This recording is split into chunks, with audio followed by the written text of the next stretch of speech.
Eurovision 2013'ün ikincisi olan Fərid Məmmədovu qalibiyyətdən bir addım geridə qoyan nə oldu?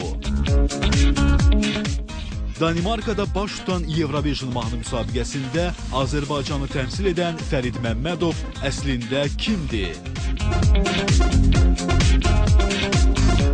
Kylie Bissuti karyerasına nə üçün son verdi?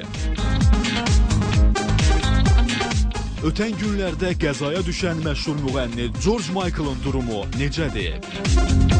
Dünya şöhrətli aktyor Brad Pitt'i Moskvaya gətirən səbəb görəsən nə ola bilər?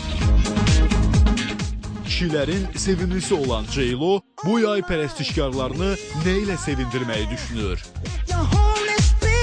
Danimarkanın qələbəsi sual altındadır. Görəsən onlara qalibiyyət gətirən bu mahnı həqiqətənmi plagiatdır?